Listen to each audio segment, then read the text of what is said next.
こんにちは、ゆずきゆかりです。今日は、ラジコン飛行機の飛ばし方、第29回、ビクトリーロールをお送りします。さて、皆さん、ビクトリーロールってご存知ですか？第二次大戦時に連合軍が空戦に勝って帰還する際に、滑走路上空でエルロンロールをする風習のことです。つまり、内容としてはエルロンロールなのですが、現代のエルロンロールとはちょっと違います。まず、当時の戦闘機は綺麗にロールしません。もちろん、超優秀なパイロットなら別ですが。さらに、当時の戦闘機はマイナス G をかけると、エンジンが止まります。なのでマイナス G をかけないように、ロールする必要があります。そういう関係で、ロールの前半は上昇、後半は降下しながらロールします。ちょっと、実物の映像を見てみましょ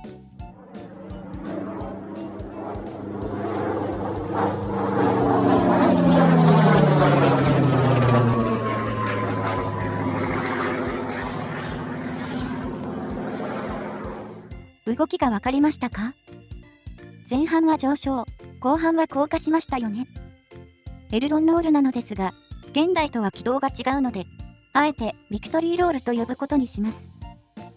さて、このビクトリーロールですが、ラジコン飛行機でやるメリットがいくつかあります。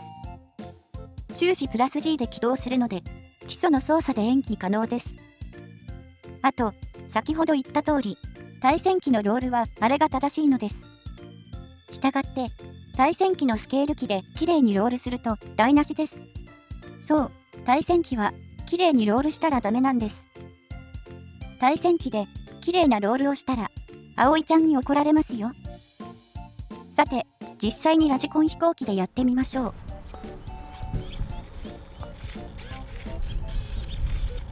具体的な操作を説明します。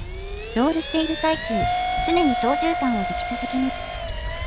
とは言っても、実際に引くと、きっとバレルロールになります。操縦桿を引く量は、触る程度です。使用する機体は、スピットファイアマーク24。幅 1100mm、重量 1.5kg。バッテリーは 4S、1600mAh です。離陸は、毎回しっかり助走しましょう。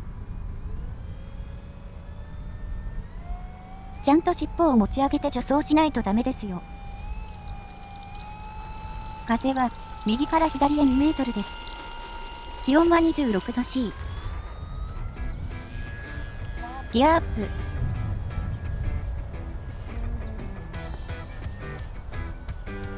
機体のテストを兼ねて、1回ローパスをします。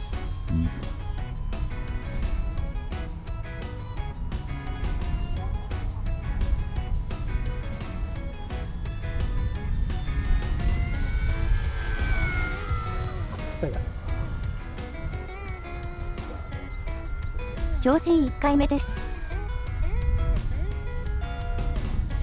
ちょっと降下しすぎですね。どれが成功か教えてね。理想としては、ロールのスタートと終了で高度が同じこと。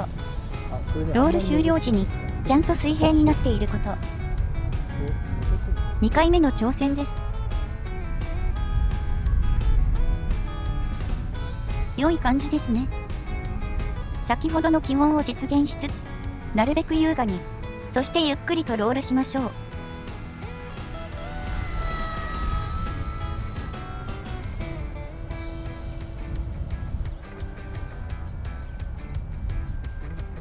3回目いきます。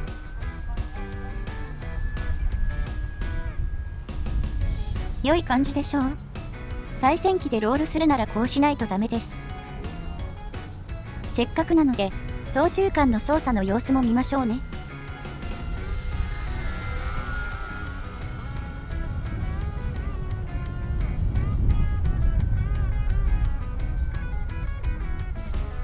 4回目いきます。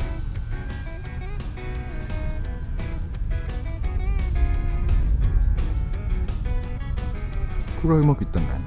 カメラさんから OK が出ましたね。入りと出が同じ高さ。ああ、なるほど。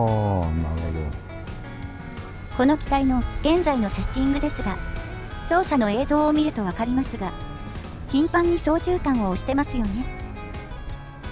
つまり、パワーを上げると勝手に上昇する設定です。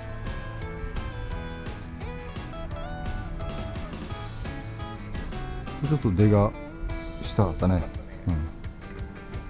そうなんですよ。最近の映画とか、みんな CG じゃないですか。なるほど。だから、本物にはできない動きを平気でやるんですよね。なので、最近の映画の映像とかは参考にならないんです。アメリカの航空ショーとかで、個人の所有物の動きが一番正しい気がしますね。当時のパイロットたちも、腕に関しては素人みたいなものですから。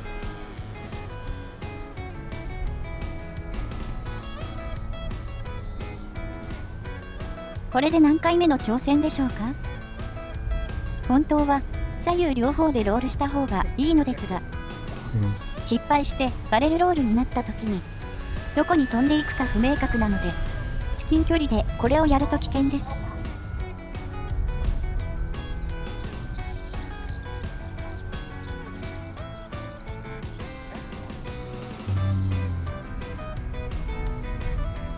しかしこの機体よく飛びますね。昔、そう、ラジコン飛行機を始めて半年後くらいに、ホビキンで送料込みで18,000円くらいで買った品です。小型すぎるリトラクトランディングギアが何か問題があるらしく頻繁に故障しますが、汎用品なので動かなくなったら毎回交換しています。それ以外は特に問題もなく、静かにゆったりと飛ぶ良い機体です。最大の欠点は翼の上半角が足りないこと。正直飛んでいると何の機体なのか分かりません。これは成功のブルーじゃないですか。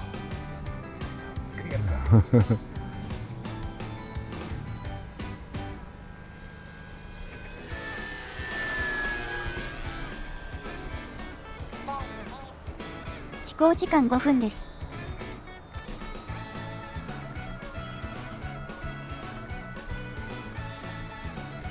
だんだん雑になってますね。いい加減長くなってきたので着陸します。ギアダウン、ランディングフラップ、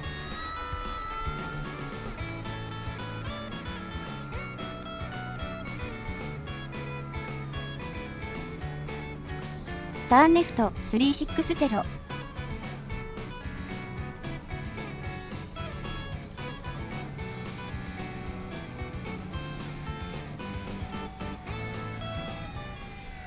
あ、これダメですね。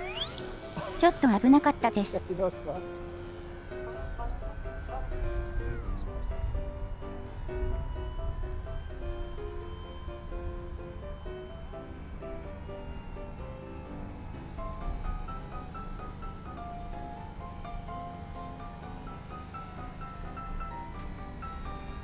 おっと、いまいちですね。まあ、いいでしょう。次回も見たい人は、高評価とチャンネル登録もしましょうね。では、また。